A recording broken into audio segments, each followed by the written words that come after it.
Peace, everybody out there. Make sure when you come into the chat, you hit the like button tonight. Everybody out there joining, thank you for joining us tonight. Tonight we got a special one. I'm just waiting for our guest to log in. Thank you for coming to join the Heritage Hip Hop Podcast tonight. Our guest has not arrived yet, but I'm here. And without further ado, we're going to start the show. And here we go. So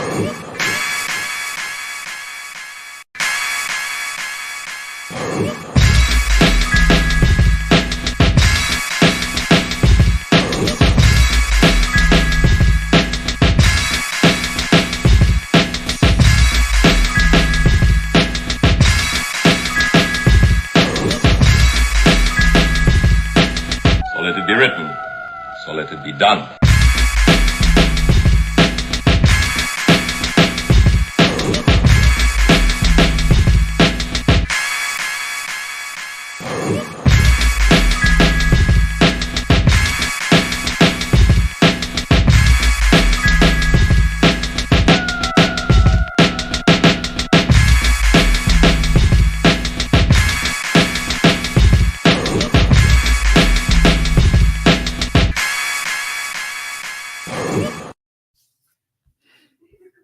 Don't let that banner fool you, because I'm here.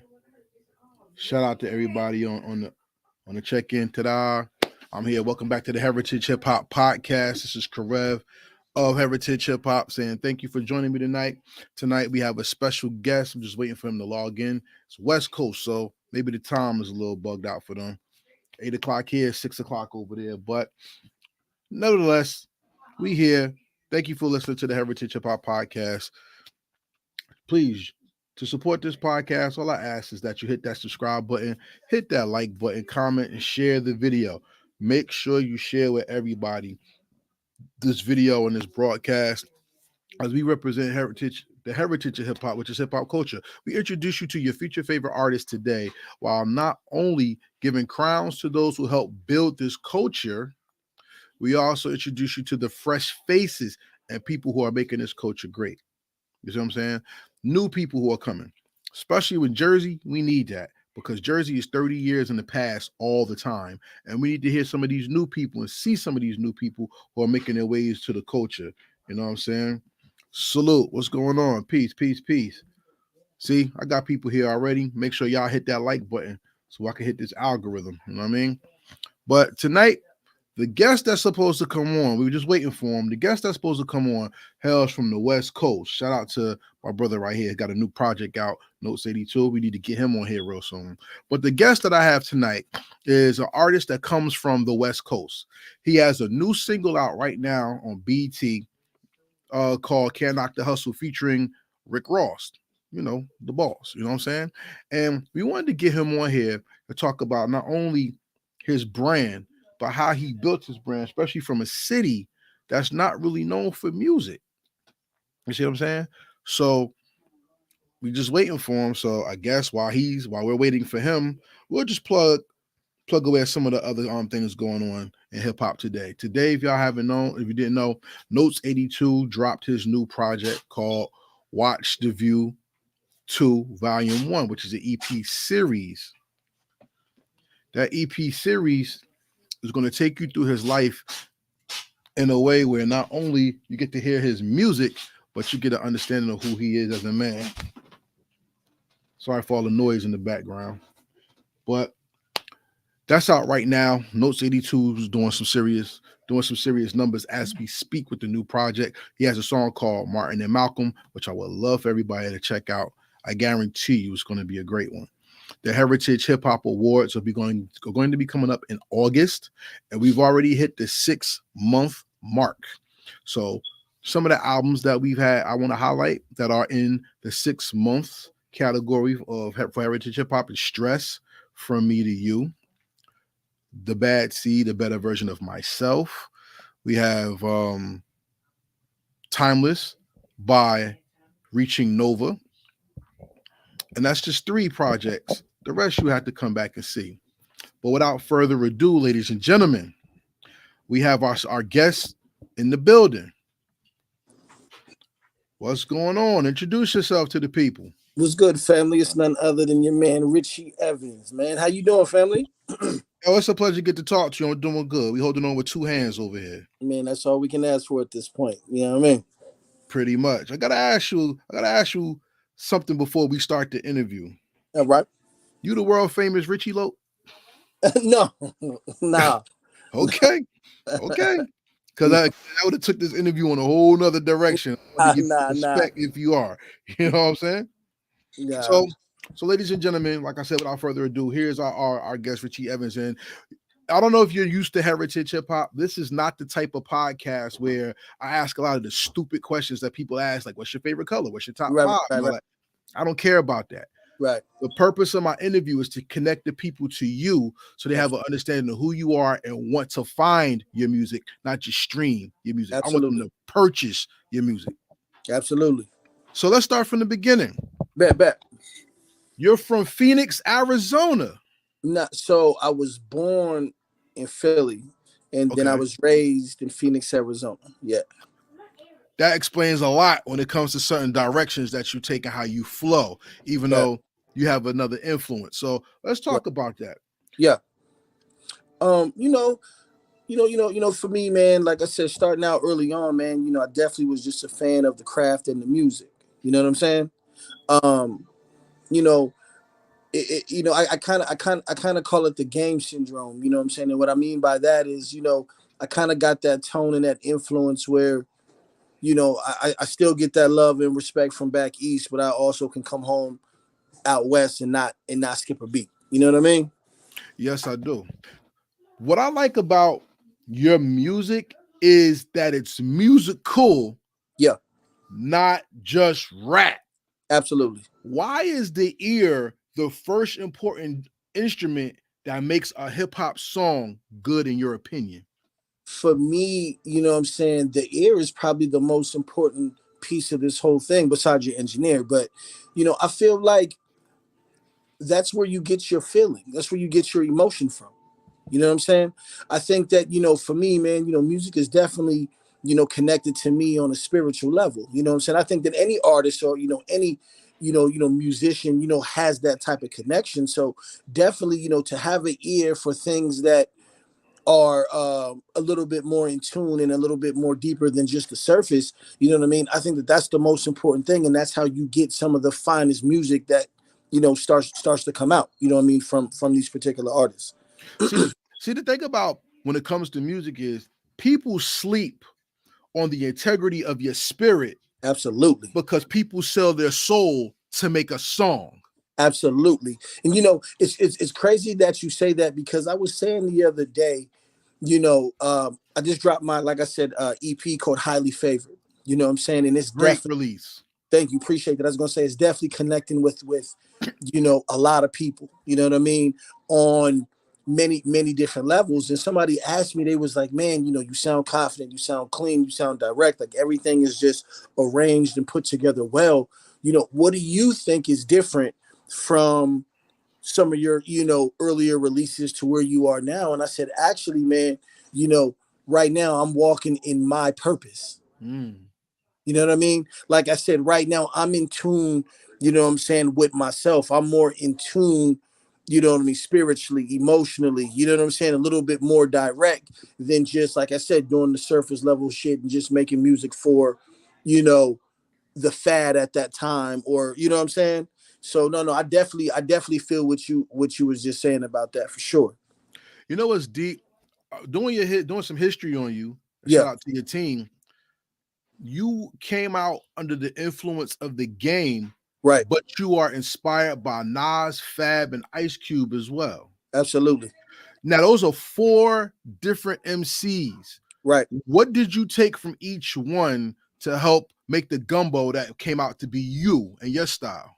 I'll start with Game. You know what I'm saying? Like I said, despite Game being a big brother, he gave me the opportunity to see what this industry is definitely about. I was able to be in the studio beside him and, seen him put together some of the classic material that he has. You know what I mean? And one thing about Game, like I said, despite, us having similar vocal tones, he's one of the ones who's helped me cater the ear. You know what I mean? I always tell people, despite what they may think about Game's antics outside of music, you know what I mean? As a musician and as an artist, he's always created great bodies of work. You know what I mean? He's Yeah. always gave you some of that meat and potatoes. He's always gave you a full project. So I definitely want to say that's where the Game aspect comes through. As far as Ice Cube go, Ice Cube was the first artist that I've seen stand on his own truths and principles, you know what I'm saying, growing up. You know what I mean? Like I said, of course he came from the legendary NWA, but to see him step away and stand on his beliefs against all odds, you know what I mean, and speak how he was and just, believe in self was just a motivation within itself. You know what I'm saying? And Cube is, a lot of people may not believe this, but to me, man, Cube is one of the illest lyricists there is. You know what I'm saying? I mean, he's been spitting at a high level for a long time. I mean, he's made it comfortable for a lot of other artists to speak how they speak now. You know what I'm saying? Facts. That's a fact. So definitely shout out to Cube. Fab, for an example, Fab was always an artist that I just, his bar game was super dope, but he also was able to put it into a melodic standpoint. You know what I mean? I.e., I speak on the soul tape.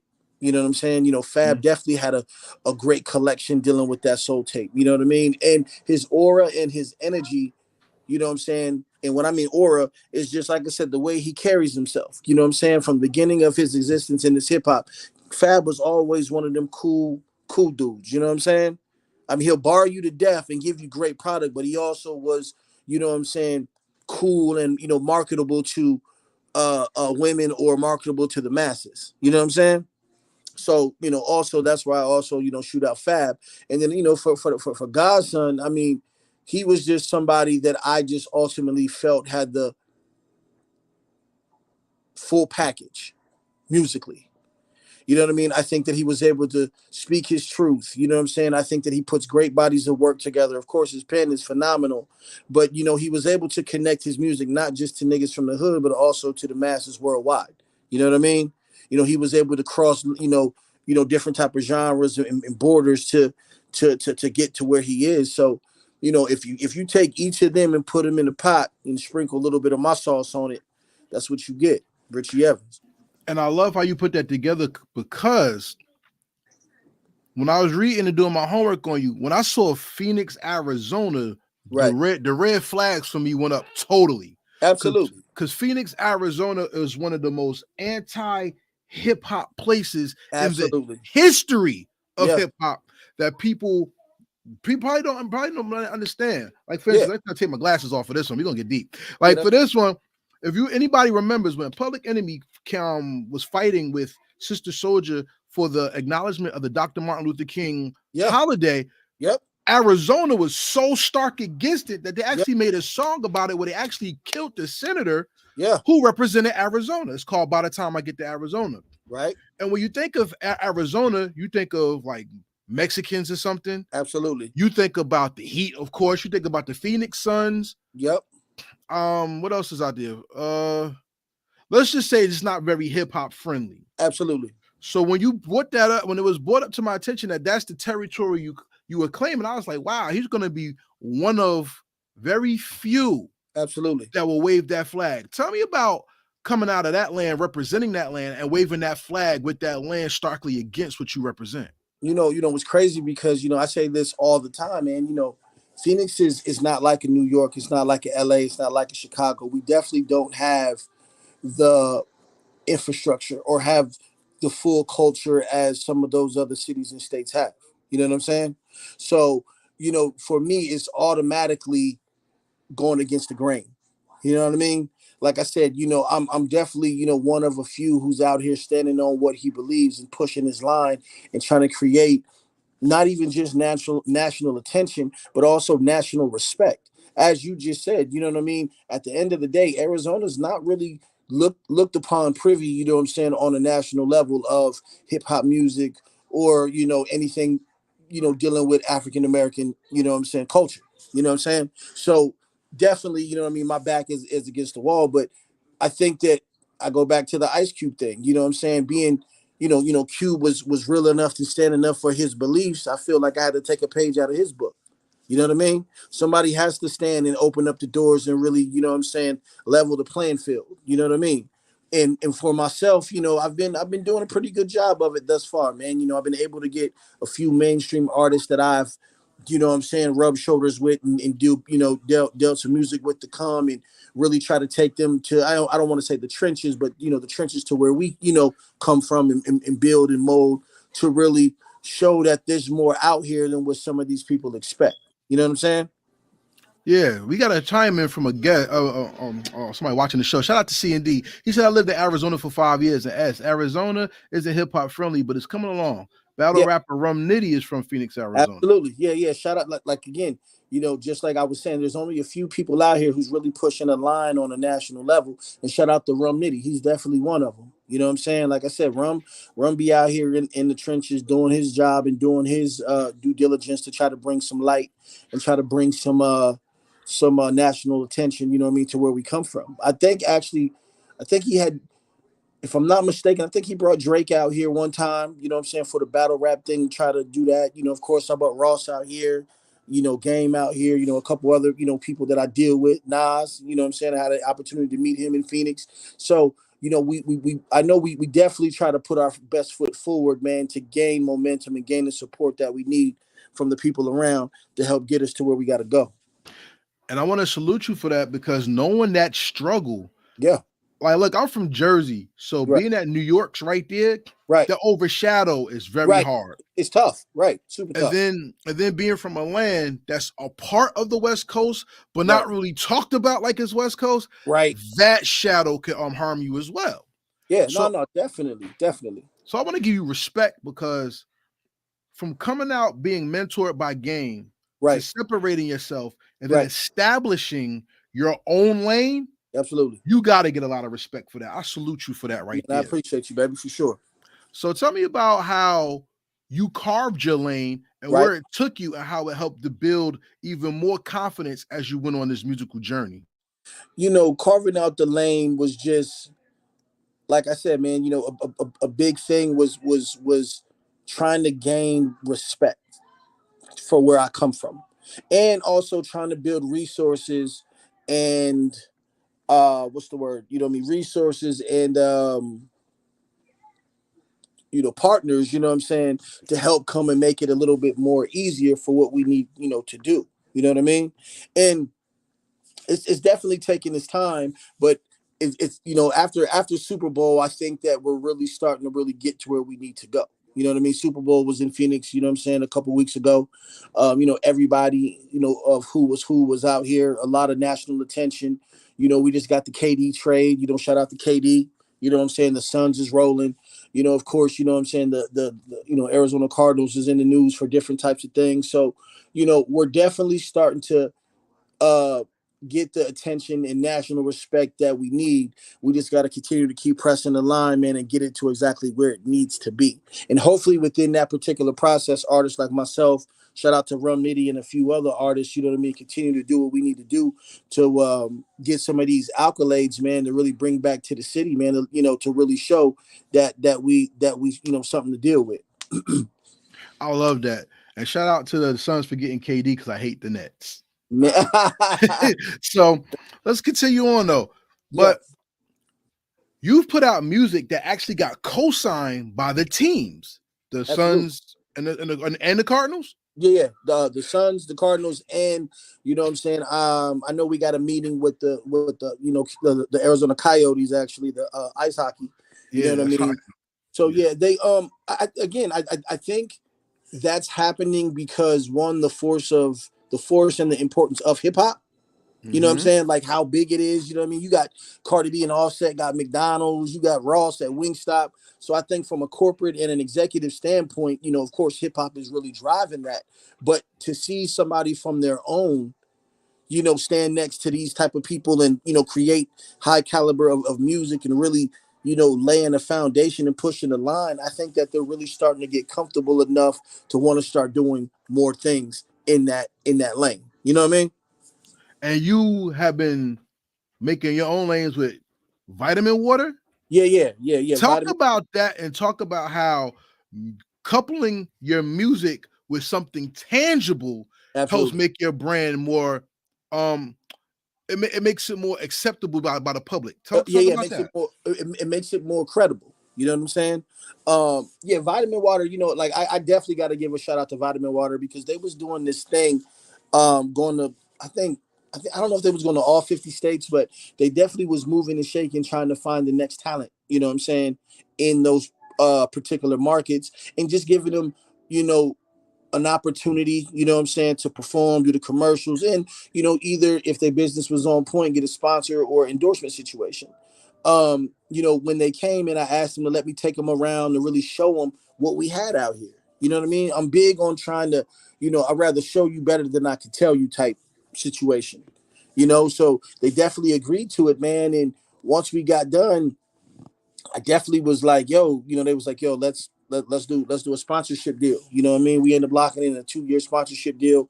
I did a couple of their shows that they had lined up in Phoenix, Vegas, LA, New York, you know what I mean? So definitely it was a great partnership for me to kind of see how they interact with artists, you know what I'm saying? And it was dope for me to be able to put my name and my face in that circle. But even also, man, it was super dope because down the line, you know, when I, you know, start moving a little bit further in this whole economic space and entrepreneur space, I'm definitely going to bubble back and see if we can do some further business on, you know, maybe like I said, uh piecing up for a sports drink with maybe one of the players on the Suns or something for, you know, again, these relationships that I'm having with the Cardinals and the Coyotes, maybe we can cross market and cross promote also not just my music, but even also some of the other things that we got in the city, you know what I'm saying, that's thriving. I love it. But now I'm tired of the industry talk. Come on. Let's talk for real. All right. Now we're gonna build, me and you. Come on. Because it's a man's dream to make something from his own vision and to be a Absolutely. landmark in this world. Absolutely. But I want to ask you a question I asked another artist recently. And I asked him, how does a man find his purpose when he's a creator? What is your answer? Mm. You know,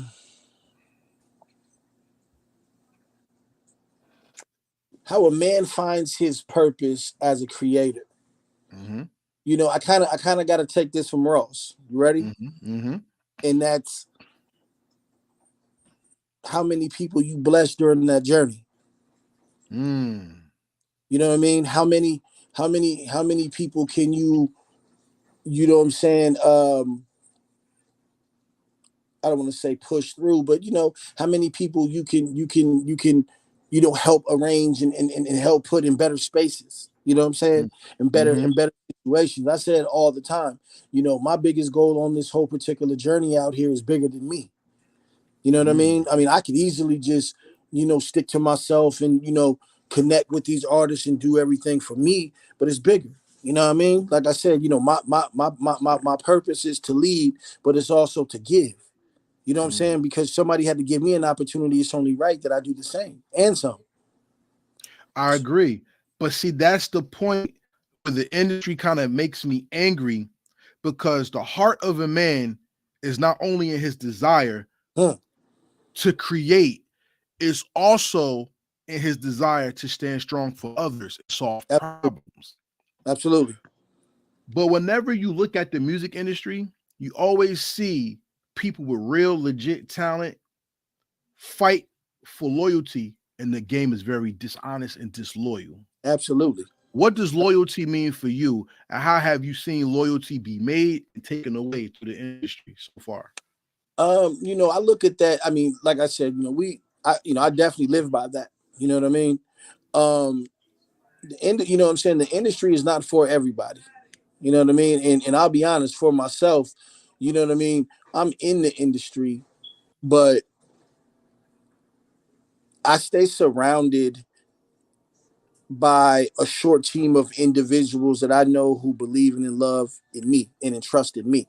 You Mm-hmm. know, that was one of the biggest struggles that I had getting into this industry is when the industry finds talent, they try to take the talent and they try to separate it from the true genuine supporters and nurturers that they came into the industry with, you know what I'm saying? And they try to align it with their own company so they can suck everything out of that individual by itself. And when it's done, they throw him back to the, you know what I mean, throw him back to the wolves or throw him back to the city or state that he came from. And everybody looking at him now at that point like, see? Nah, man, for me, man, you know, everybody who is around me is somebody that I believed in, I entrust, and that we live and understand by the same visions and characteristics. You know what I'm saying? You know, I know a lot of people, but I don't hang with a lot of people. You feel me? One thing about me about this industry is, man, I've seen it get cloudy for a lot of artists. I've seen it get cloudy for a lot of different people. You know what I mean? And one of the easiest ways to not get caught up in that particular cycle, man, is to create a love field or create a circle of surrounding of individuals, you know what I'm saying, who live and breathe the same vision as you. You know what I mean? Yes, I do, because knowledge itself is the perseverance of not only your talent, but your spirit and your soul. Life is a classroom without walls, and you're going to learn with every step that you take and every journey that you take as well. Absolutely. And going to the highly favorite project on the intro, you even talked about loyalty when you said your line, like, you know, you thought Game was trying to hold you down, but actually he wasn't. He was dealing with his own, and you respected him. So you stayed. So it's a loyalty there that's like, oh, I understand what you're going through. Do yours, and I got your blessing. I'm gonna make you proud. Absolutely. You know what I mean? And that was truth. You know what I mean? I say all the time, you know, I sat behind Game for a long time. And you know, people ask me like, well, you know, if you can go back, would you do the same thing? And I said, absolutely, because even though I sat for a while and I wasn't able to put out the type of music and as much as music as I wanted to, you know, I was able to learn, man. I tell people all the time, you know what I'm saying? You know, I learned from his successes and I learned from his mistakes. And even through that particular journey, I was able to build a lot of relationships and a lot of allies that are definitely, you know what I'm saying, worthy of helping me on my journey now. So, it's definitely a process out here in this, you know, industry for sure. I would like to give you kudos on how you created your project, because a lot of people listens for the bars and the lyrics, and then they listen for the beats. Right. I don't listen to none of that, because that's going to come anyway. I listen to the spirit and the creativity of the project first. Absolutely. And that's why I wanted to give your ear a lot of credit, is because Richie Evans on Let Me Talk My Shit is the same artist that's on For You, but he gave you different sides of him. Absolutely. So you can understand the entirety of him. Absolutely. Tell me about why it's important to talk your shit, but also give people what they want to feel good as well. You know, the Let Me Talk That Shit record came about actually. You know, so you know, I think Jay-Z said people want to test you. Well, it's kind of different, but he did it in a metaphorically way when he was like, people want to test you when your gun go warm. And what I meant by that is what I kind of took that same analogy but put it into my own, is like, you know, when people see you maturing, you know what I'm saying, see you doing better and reaching for higher goals, you know what I'm saying? Like, you know, I grew up as a real hip hop artist, a battle rapper, really, you know, was out for respect. You know, when you start becoming a full artist, a creator, you know, things change. I'm making records for radio. I'm making, you know, specific types of records for different types of lanes. And, you know, people tend to forget sometimes, like, nah, buddy can go. You know what I'm saying? Like, nah, buddy can go ball for ball with anybody, you know, anybody out. So I definitely had to create one of those records, like Let Me Talk That Ish, to let people know, like, yeah, just because I'm talking about a female on the record or really trying to handle my business the right way, don't get it confused. I'm still definitely a fan of the hip hop art, and I can go when it's time to go. You know what I mean? Tell me the levels of what it is in artistry. And this is what I mean. Let me explain it first. You rhyme. Right. You find out you nice. Right. Now you want to be the best. Right. Then you become a professional. Right. And you realize being the best is not only what you say, it's how you put out what you say. Absolutely. And then now you got analytics that tell you men, women, this age, this demographic. Right. How do you master that circumference and not just stay as the guy that's nice? And that's kind of what I'm going through right now. You know what I'm saying? I think that in music or in any profession, you go through seasons. You know what I'm saying? I mean, again, it's like Kobe, for an example. Kobe was, dominant in, high school. And then, what I'm saying, he, went straight to the league, and he had to go through the process of understanding what is what. You know what I mean? It's just like me. For an example, one of my biggest motivations to date is my peers. When I first got into the industry, you know what I mean? My peers are different. J Rock from TDE, you know what I mean? He's my peer. Kendrick Lamar is my peer. Nipsey Hussle was my peer. When when I sit back and look at that group, everybody is great. J Rock went on to be multi-platinum. I think he got a couple Grammys. He got one of the biggest records out, Win Win Win. Kendrick is arguably the face of hip hop besides Drake and a few others. You know what I'm saying? Like, you know, to know that I come from that realm and have just as much skill set and vision as they do, it's just a motivating tool on my journey to keep going, but keep learning. You know what I'm saying? And keep putting the righteous things around you to get to that level. Now, see, that comes with a lot of pressure. Eh, in a way, it doesn't. So I don't look at it as pressure, because when you believe in yourself and you walking in your purpose, there's nothing you can't do. That's a fact. You know what I mean? So it's not a pressure for me. It's just a timing thing. You know what I mean? You got to make sure that through the timing of you evolving and creating these other outlets, that um that you don't let the industry or let outside influence trick you out of your situation, or out of where you're trying to go. You know what I'm saying? Time is the greatest enemy of man because Absolutely. time does not exist, but it exists at the same time. Let Facts. me I agree with that. check this out. Going to jail for 3 years Mm, and living a regular life for 3 years is two different time periods. absolutely. Not only that, how about this? As an artist, time spent or time invested in your craft is different from time invested in your marketing and promotion. Agreed. And most people don't invest time, they invest effort. What is the difference to Richie Evans when it comes to effort and time as an Man, artist? man, like I said, you spoke on something that I'll take it back to COVID for an example. Mm-hmm. You know, I tell people all the time, COVID was the best thing that happened to Richie Evans. Why? Before that, all of us are kind of like in the rat race of, like I said, succeeding and, chasing the next check and being on the road and doing this and doing that. You know what I mean? When you're forced to sit down and forced to look at your life, I think that COVID sat everybody down and made them look at their life from that standpoint, no matter what was going on. You know what I'm saying? Because nobody Mm-hmm. knew what was to come. You know Mm-hmm. what I mean? Nobody knew what was on the other side of that stone. So it sat me down and really made me look at my life. I had a moment to look at myself. You know what I'm saying? It slowed me down. It made me get my personal affairs in order. It made me get my business affairs in order. It made me really, have a moment to really start looking and designing, the outline and structure that I wanted to execute. You know what I'm saying? It made me really sit back and take a look at the people that were in my corner and seeing who was really there for the right reasons and, who wasn't.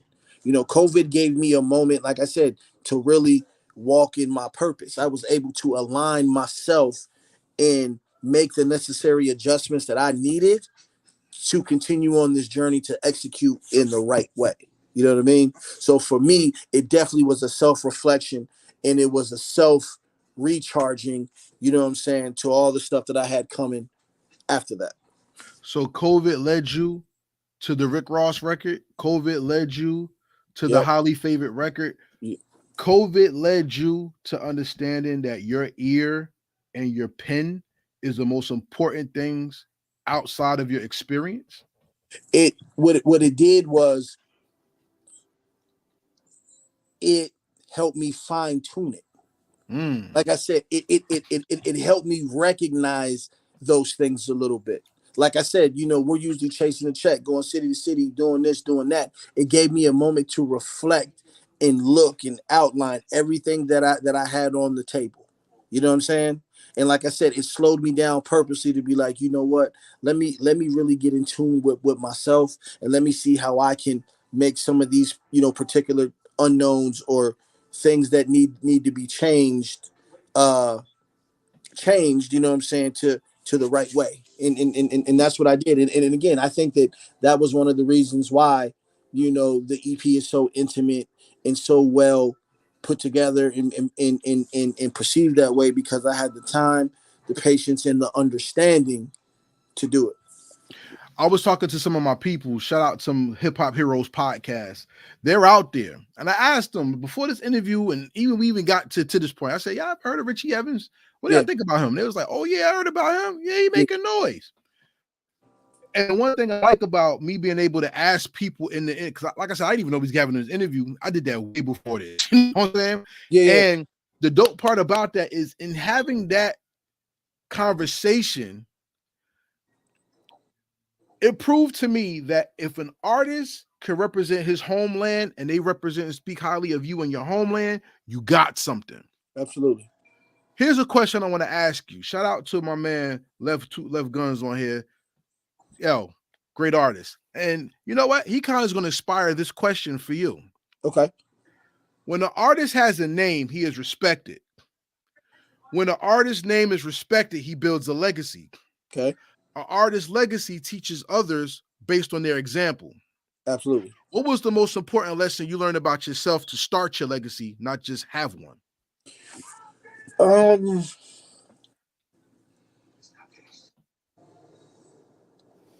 Outside of the nothing comes easy factor, I would have to say resilience. Okay. And what I mean by that is, there was a time, in my career field where the outside chatter did affect me. And what I mean by that is, there used to be back in the day, it's like, nobody knows, or at that time, I don't think nobody knew the true story of how the Black Wall Street label folded. You know what I'm saying?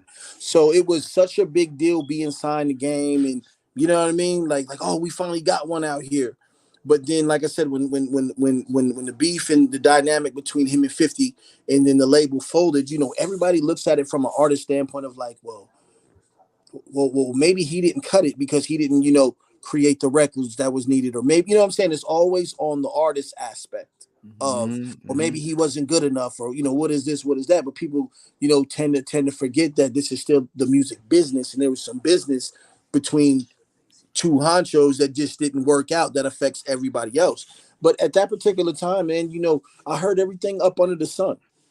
You know what I mean? Like, how could he not make it with Game? Or, you know what I mean? Like, shit, he had somebody in his corner, you know what I mean? Like, this, and that. And early on, man, before I was who I am now, mentally and spiritually, it did affect me. You know what I mean? It affected me on a level of, frustration, because people, I felt people didn't really understand what was truly going on. But like I said, as time went by, it put a battery and a motivation in my back. That's where I go back to my peers. You know what I mean? I look to the left of me, Kendrick left, he was signed to Def Jam at that particular time. And he was signed to Strange Music, him and J-Rock, with Tech Nine, to see them, you know what I mean, figure it out. You know what I mean? Put their head down, chest out, prayers up, and keep smashing and becoming who they become was motivating. You know what I'm saying? That was a legacy move right there. Same with Nipsey. There was a bunch of, different things about, him beefing with the 60s and whatever his deal was. And, to see him fall back and restructure and, put his people in, position and create the music that he created. And then, dropping the victory lap, you know what I mean? It shows resilience, you know what I'm saying? For his legacy. So, definitely, I would say, just to the question at hand, man, for my legacy is just resilience, baby. You know what I'm saying? Ladies and gentlemen, I'm sorry. Go ahead. I'm sorry. No. I was just saying resilience is definitely what it is. Ladies and gentlemen, if you're loving this interview, please subscribe to heritagehiphop.com so you don't miss any of this great content. Because as you see, we like to build on Heritage Hip Hop. We don't ask fluff questions. We Come on. really get to the heart of it. You know what I mean? So going back to you, sir, you talked about being spiritual, right? Yeah. This is something that came to my heart the other night. This world is full of many gods. Okay. But there's only two that matter. Okay. The Most High and death. Okay. And you're going to meet them one day. Absolutely. The most important thing about a man's life, once again, is his legacy and the story that he leads. In life, our story is written in years of 5. Okay. And then every five years, you go through a change. How many years have you been rhyming and doing this hip hop thing? Man, I mean, from a professional standpoint, really on point, I would have to say we looking at what, 13 years now? So then that means you're in the third stage of your life when it comes to hip hop. Because your first 5 years is considered birth. Your second 5 years is acknowledgement of the world. Right. And your third set of life is figuring out where you relate to the world that you're in. Right. Am I about correct? Yeah. 20%.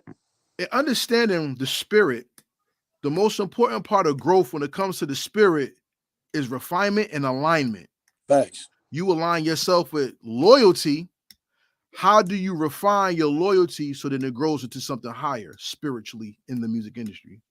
I mean, staying true to self. You know what I'm saying? Coming, within this, industry, you know what I'm saying? A lot of things are going to come, a lot of accolades, a lot of things are going to come along through that journey. Mm-hmm. You know what I'm saying? And I would just have to say, for me, man, it's just, like I said, staying true to self, continuously, executing and staying on the path that you have planned for not just you, but for your loved ones and support system around. You know what I mean?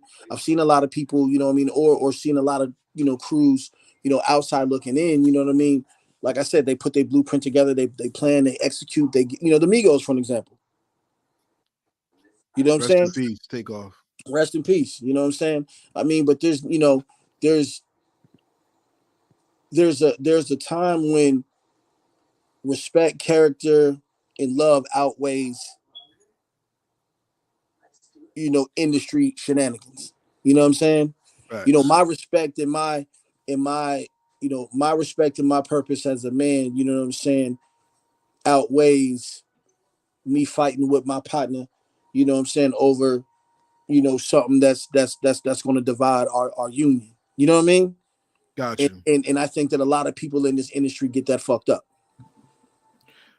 Yeah, because there's a lot of sad stories of miscommunications leading to loss. Facts. Of life, forget money, of life and respect. Right. You know what I mean? Right. And see, the most important thing about this interview, I wanted people to know, through when I heard your music, loyalty is one of the most honest things you rhyme about in your rhymes. Absolutely. I don't care if the song's about a female. I don't care if the song's about the street. I don't care if the song's about your desire. Loyalty is the number one thing that you crave in your expression. Absolutely. I mean, that's what a relationship with a fan base is. It's respect and loyalty. The Bible also says that when it comes to men and women, we're different. Women want to be loved. Men want loyalty. Mm-hmm. And when you play the game, you realize that loyalty is the commodity that's hardest to obtain because people have desire rather than loyal substance. Right. After making this project, how did the loyalty to yourself grow as a part of loyalty to your craft? Oh man, 5 times more. But let me tell you why. Mm-hmm. Because I had a contract with myself.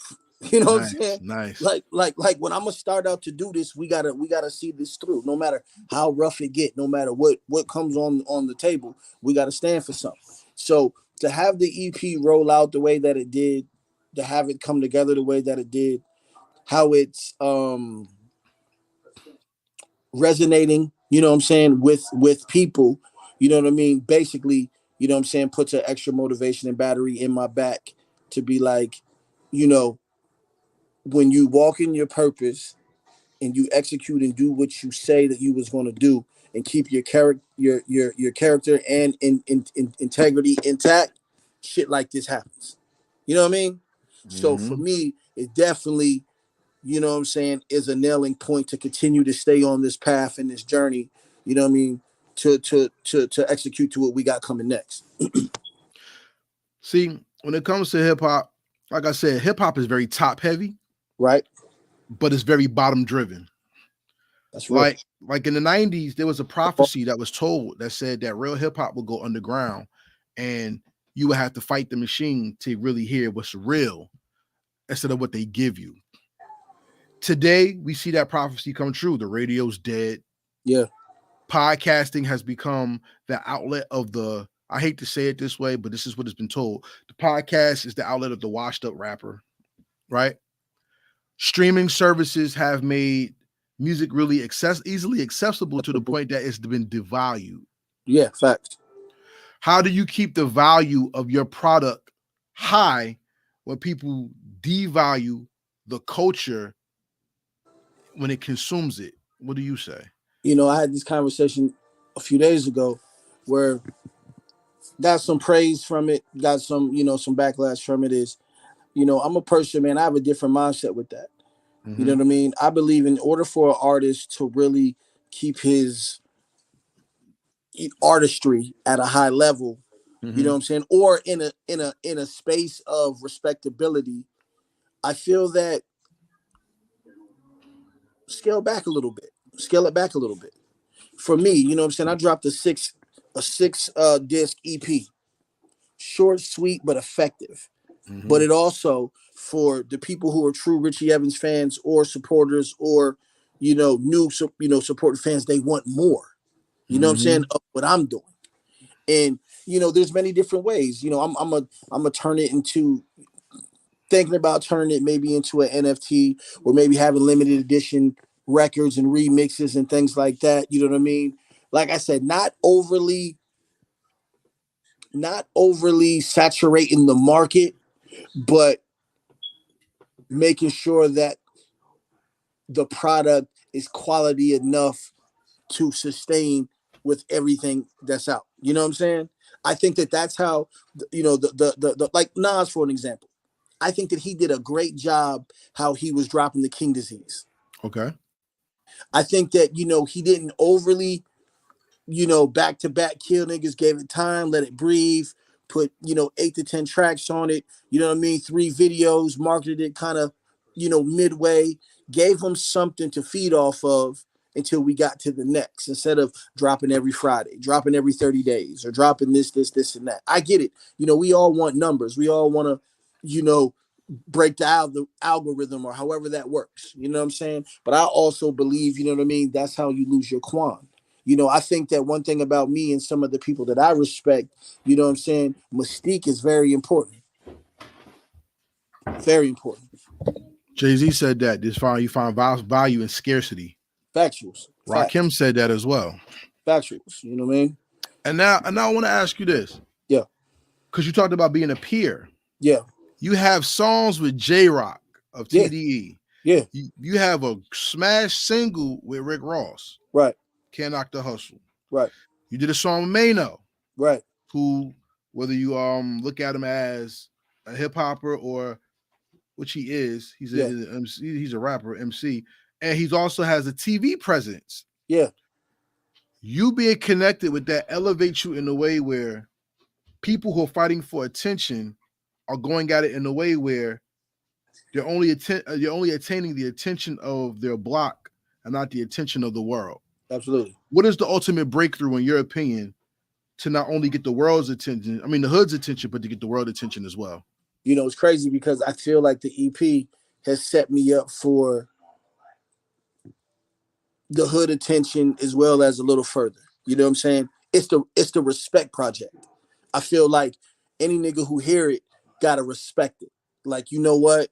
Bro can rap, got some great joints on there. It's arranged and put well together. The ear is good. They have to respect it. This next move that I'm doing, like I said, I'm working on my, you know, debut album, which, you know, we're probably looking at late summer, early winter, but I'm going worldwide with it at that point. And what I mean by that is, you know what I'm saying, the music, the vision, the message.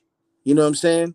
You know, I'm glad that I had the opportunity, you know what I mean, to jump outside of my, 5 block radius at a young age. I was able to move around, see the world, you know what I'm saying, go to different hoods, different, codes, different cultures, you know what I mean? But this next wave of planning and outline that I do, that's definitely gonna be in tune. It's really gonna be one of them ones. And let me go ahead and say this, you know what I mean? People talk about the features that I got on there now. They're like, bro, you got J Rock on there, you got Ross on there, you got Mano on there. Them are some hefty names. Hey, I respect it, and it's supposed to be that way. But wait till y'all get a hold of this debut album, though. You really gonna understand where I'm really trying to take it. Like really trying to take it. Y'all gonna be like, yeah, bro ain't really playing no games. So with that being said, everybody, let's give this man the respect he deserves. Yay, man, you got what, 60 seconds. Tell them about Highly Favorite, why they should get it, and then Yeah. we'll do what we got to do. My man, you already know what it is, man. It's your man Richie Evans. Make sure y'all get that new EP, Highly Favorite, out right now on all DSPs. It's just a great body of work. You know what I'm saying? I think that any and everybody, you know what I'm saying, can take something from it. You know what I mean? I think that you know, from 16 to 62. You know what I'm saying? Y'all can vibe with it. It's definitely, you know what I mean, something for the hip hop head, but also something, for the younger demographic too. There's a lot of fruit on there, it's a lot of honesty, you know what I'm saying, and it's a lot of truth. Make sure y'all download the Can't Knock the Hustle single out right now, featuring Rick Ross and Vito, which is definitely, a chart topper. And catch me on the gram. My Instagram is Who Is Richie. Talk to me, man. I like to talk back. You know what I mean? And I'll definitely be keeping in contact with you, because one thing about Heritage Hip Hop, we don't ride people. We support people by giving them just due respect. And Love. whenever you want to come back to the platform, it's open for you no matter what. You know what I'm saying? Respect, love. So now that we got that part, this interview is over. For the Man. first part, Mr. Evans, would you like to play a game we like to call the rapid fire questions? Let's run it. Rapid fire questions are not yes, no questions. These are questions that are made to show you the depth of knowledge of this man right here and the art that he does. Are you ready? Let's do it. The single For You, featuring Vito, correct? Yeah. Is a song that brings the other side of a man to hip hop, which is his love for himself and the person he's with. Absolutely. Why does hip hop act so emo, in your opinion, to where a man's emotions are not fully celebrated in the culture? I mean, I don't think that, you know what I'm saying, a man's emotions is not celebrated. You know what I'm saying? You got to keep in mind, you got LL Cool J in there, you got Fab in there, you got cats who stay connected, you know what I mean, to that. I just think that, you know what I mean, more niggas got to do it. You know what I mean? You got to be comfortable within your own skin and, your own situation, you know what I mean, to let that rock. So, yeah, you just got to be comfortable within your own skin, I feel that. Next question. And this is going to be a real one, because this is going to be about you. Yeah. Tupac was the heart of hip hop. DMX was the soul of hip hop. Okay. What other artists can embody hip hop in a way that it lives within them, not just lives because they make music? Oh man, there's a few. Scarface. Right. What does Face bring? Man, Face was one of them ones who, outside of Nas, who articulated a certain vision. Okay. A storyteller. Right. A certain artistic vision, you know what I'm saying, to do. I would also have to say Busta Rhymes. In what way? You know what I'm saying? Busta Rhymes was probably, for me, in my genre of looking at artists, you know what I mean? He was the most animated. He was the most comfortable artist. He was the most comfortable artist being animated.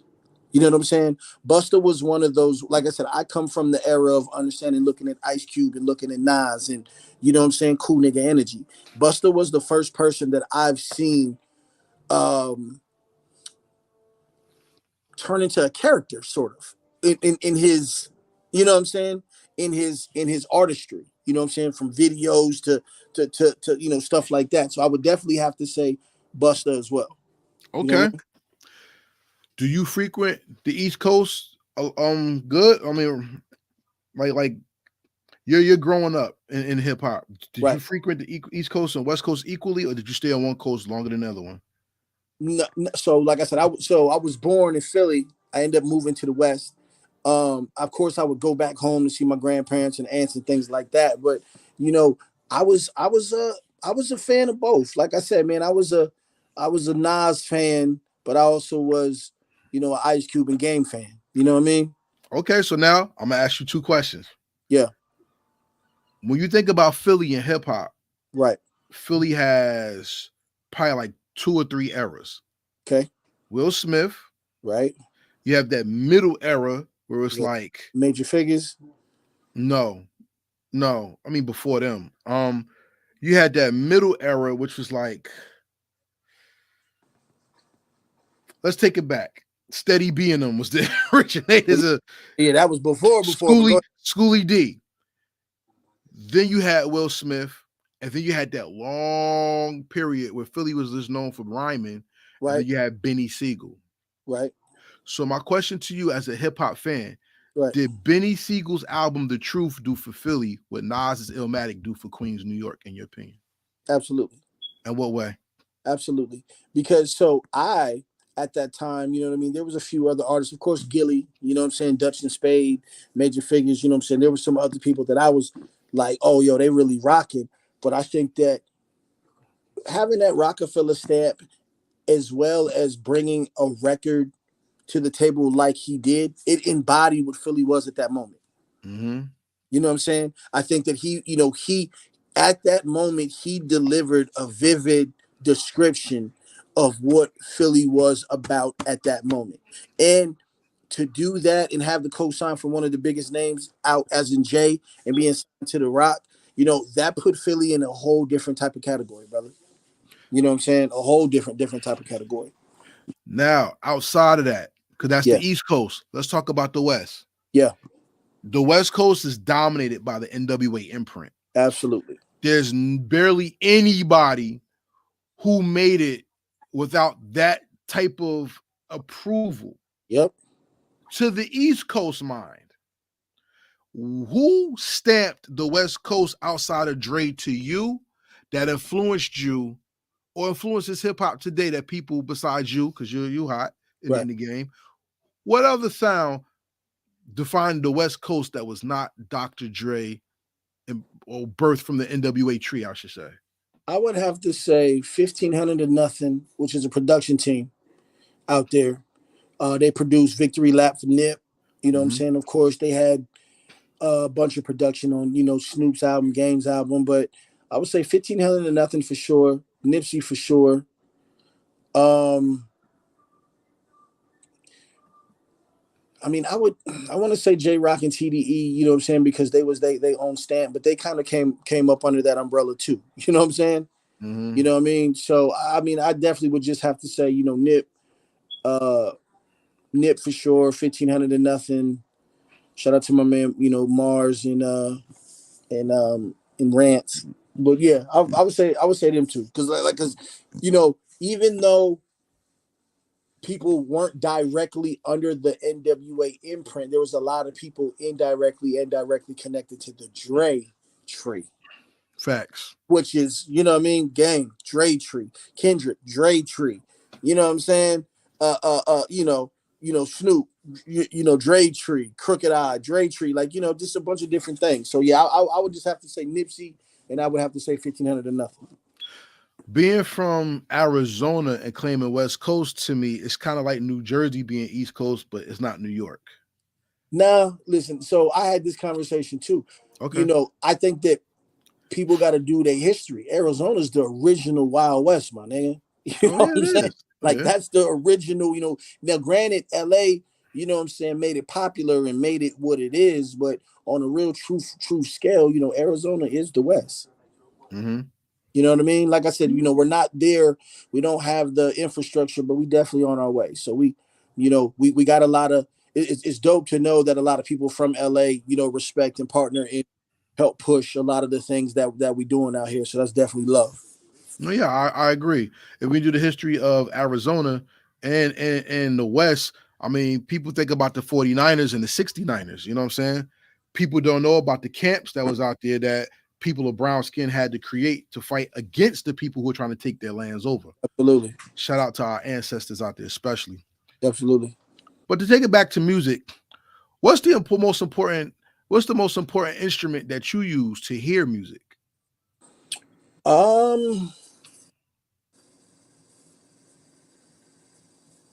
don't want to say instrument, but I'll say this. The most important thing that I do to really get in tune to music is alone time. Nice. You know what I mean? I'm one of them ones where, you know what I'm saying, I wake up early. You know what I'm saying? I always got to take a few hours, for myself before the phone gets to ringing, before the emails get to clicking, before all these things start happening. I get up, get my workout in, and I take like 2 hours, man, just to vibe through production and really, get a little feel for what's going on, to just, kind of create, what I mean, some vision, So Yeah. I basically just want to say alone time for sure. All right. We got 3 more questions and then we're going to fade out on this one. Yeah. Here's a very important question I want to ask you. Do you write to music or do you write without music? Both. So hip hop is a language. It's not only a culture, it's a way that the ether could talk to you so you could create. Okay. When you do hip hop, what language do you hear and what voice do you hear as well? I mean, like I said, I write off emotion. I write off of how I feel. You know what I'm saying? What I mean by that is, I take the beat, you know what I'm saying? And if I'm feeling, I'll sit back, close my eyes, and I envision either what I'm going through, what I've seen somebody go through. I'm very, reality rap based. You know what I'm saying? Yeah. I'm very keen on that. So, like I said, to really get it to where it needs to be, man, is definitely just off of emotion. You know what I'm saying? I listen, I vibe, have a visionary moment, and then I start creating from that point. I salute you because I'm gonna be honest with you. Pain is universal and love is relative. So when you can tap into that universal vein, you can change lives with just a Right. pen stroke. So I salute you for the future positive reflections of your music that you're going to get. Appreciate you. All right.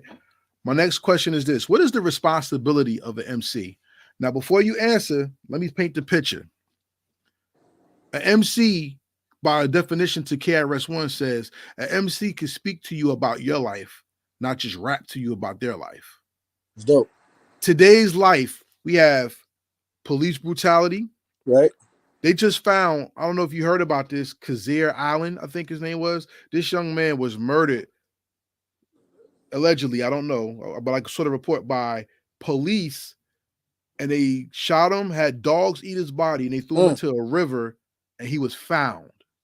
So we have police brutality, we have racism, we have economic discord, we have the false reality that the internet is playing where black women don't like black men and all this other BS that's out here to try to make people believe that we are what we're not.